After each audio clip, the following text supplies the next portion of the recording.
तो welcome back to my YouTube channel learning student. आज हम लेके आए हैं जो इंटरमीडिएट के एग्ज़ाम देने वाले बच्चे हैं उनके लिए कुछ इम्पॉर्टेंट जो है कि महत्वपूर्ण प्रश्न। ठीक है, तो आज हम देखेंगे कौन कौन से महत्वपूर्ण प्रश्न हैं। तो चलिए देखते हैं। देखिए, पहला क्वेश्चन होगा आपसे कि अनुनाद क्या है। ठीक है, और इसका एग्जाम्पल भी देना होगा। ठीक, तो देखिए अनुनाद क्या है।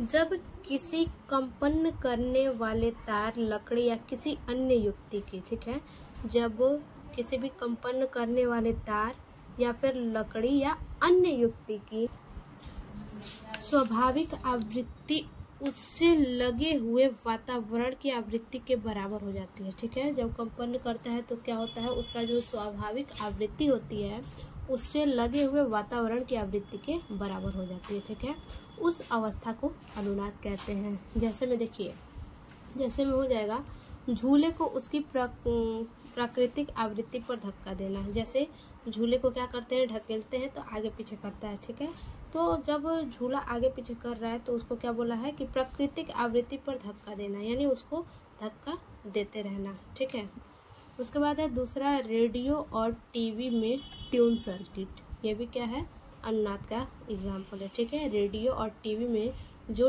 ट्यून सर्किट होता है, ठीक है, कंपन करता है। ठीक, तो उसी को बोला है। उसके बाद दूसरा क्वेश्चन है हमारा, उपसंयोजक बंध किसे कहते हैं। ठीक है, देखिए उपसंयोजक बंध यह एक विशेष प्रकार का सहसंयोजक बंध होता है। ठीक है, उपसंयोजक बंध क्या होता है, ये जो है कि एक प्रकार का सहसंयोजक बंध होता है, एक प्रकार का, जिसमें एक परमाणु दूसरे परमाणु इलेक्ट्रॉन युग्म दान कर देता है। जिसमें एक परमाणु क्या करता है, एक परमाणु जो है कि दूसरे परमाणु को इलेक्ट्रॉन युग्म, यानी युग्म मतलब जोड़े में, ठीक है, इलेक्ट्रॉन युग्म यानी जोड़े में दान कर देता है इलेक्ट्रॉन। ठीक है, देखिए जिसमें एक परमाणु दूसरे परमाणु को, एक परमाणु क्या करता है, दूसरे परमाणु को इलेक्ट्रॉन युग्म क्या करता है, दान कर देता है। ठीक है, यानी जोड़े में जो इलेक्ट्रॉन है उसको दान कर देता है, जिसमें दोनों परमाणुओं के बीच एक बंध बनता है। ठीक है, जब वो इलेक्ट्रॉन युग्म दान करता है तो दोनों के बीच में क्या हो जाता है, एक बंध बनता है। उसी को हम क्या कहते हैं, उपसंयोजक बंध। जैसे में देखिए एग्जाम्पल आपका हो जाएगा हाइड्रोजन, ऑक्सीजन, NH, फिर क्लोरीन।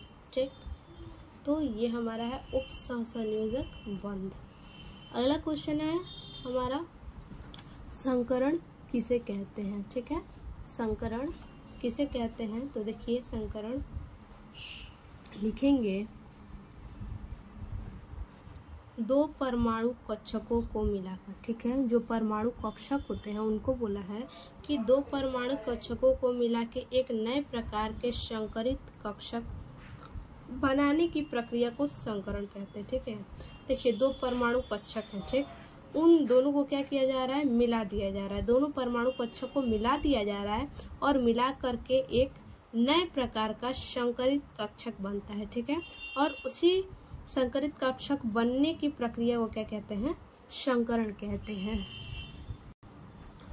यह मुख्य रूप से 3 प्रकार का होता है। संकरण कितने प्रकार का होता है, तो 3 प्रकार का होता है। ठीक है, sp संकरण, sp2 संकरण और sp3 संकरण।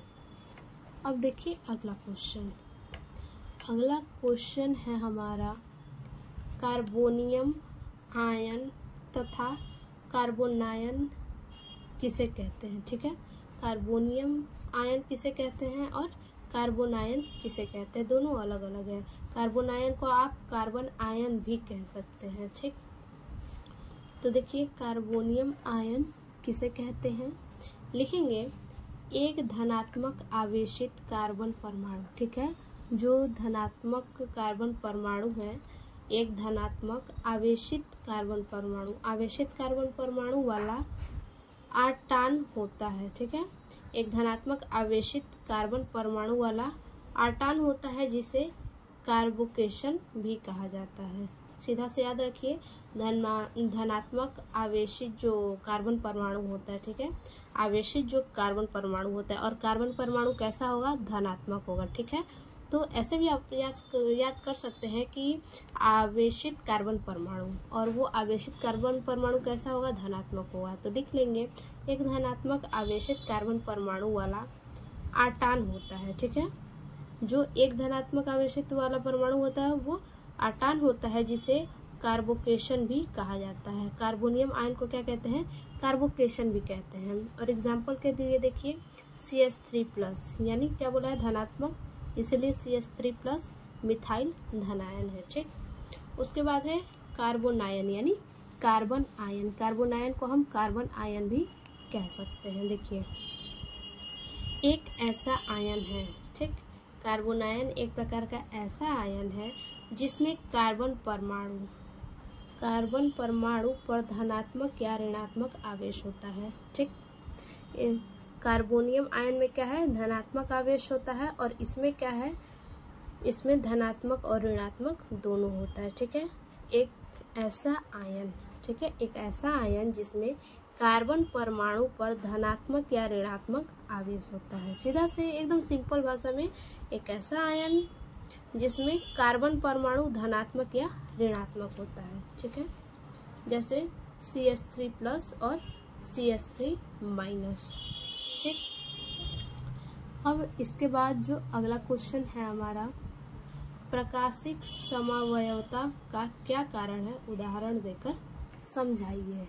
देखिए प्रकाशिक समवयवता एक प्रकार की समवयवता है, ठीक है। यह क्या है, एक प्रकार की समवयवता है जिसमें अणु समान आणविक सूत्र और संरचना रखते हैं। इसमें क्या करते हैं, जो अणु होते हैं वो समान आणविक सूत्र और संरचना रखते हैं, ठीक है। आणविक सूत्र और संरचना दोनों रखते हैं, लेकिन वे समतल ध्रुवीकृत प्रकाश को अलग अलग दिशाओं में घुमाने की क्षमता रखते हैं।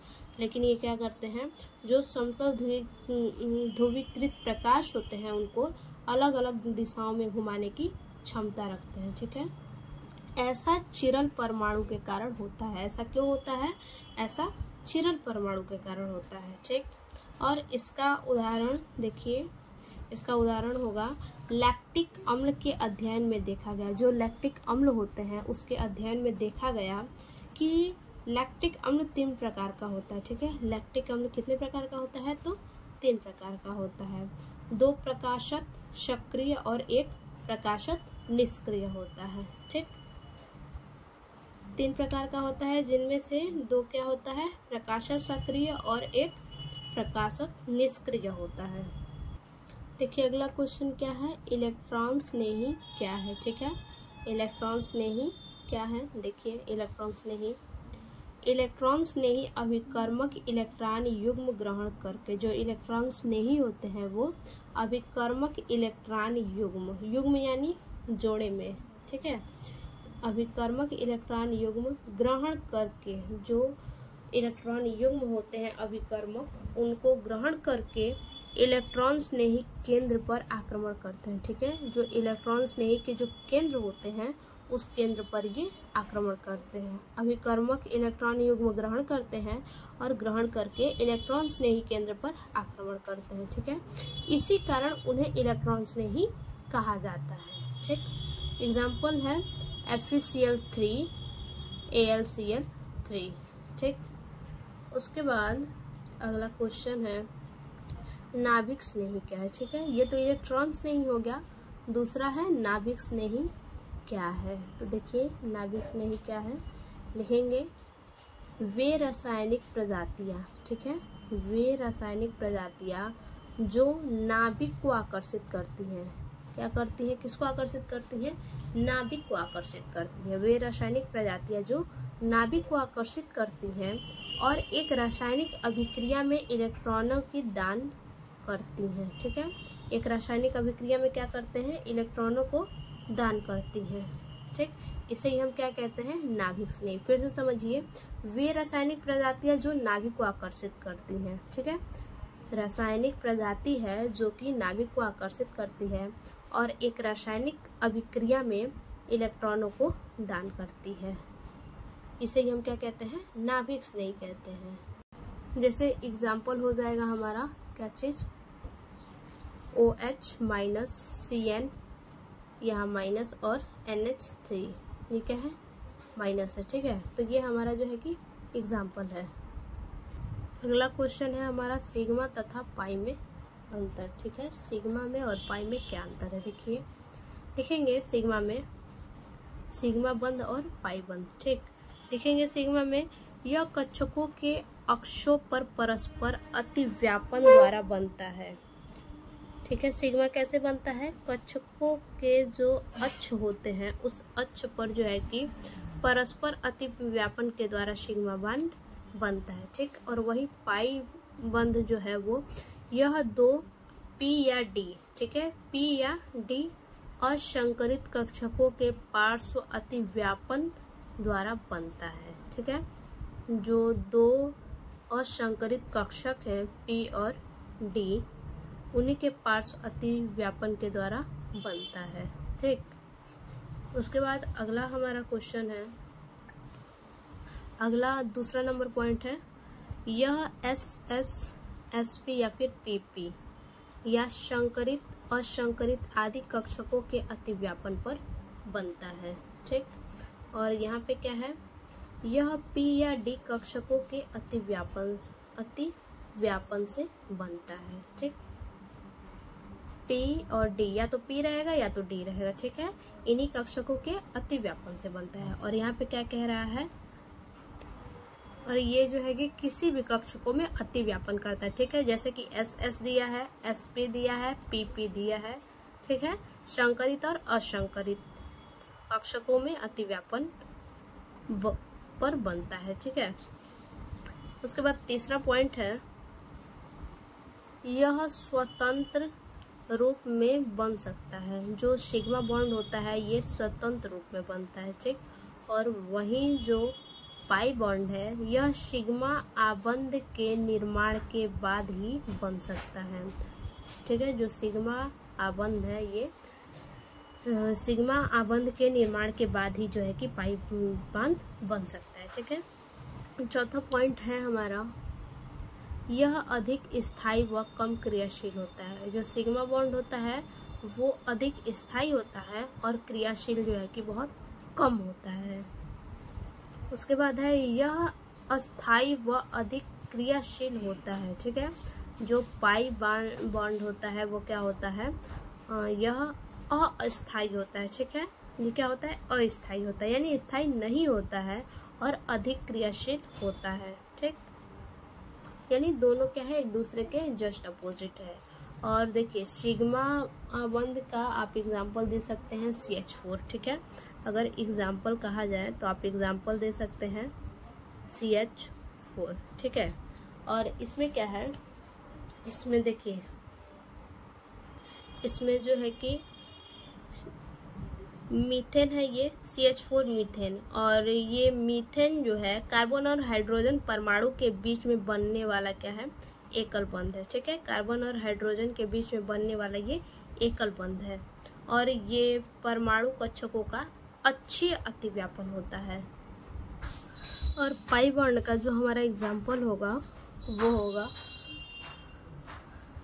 Fe2CO6, ठीक है। ये हमारा पाई बॉन्ड का एग्जाम्पल है। तो फिर से मिलते हैं ऐसे एक और नए वीडियो में, तब तक के लिए धन्यवाद।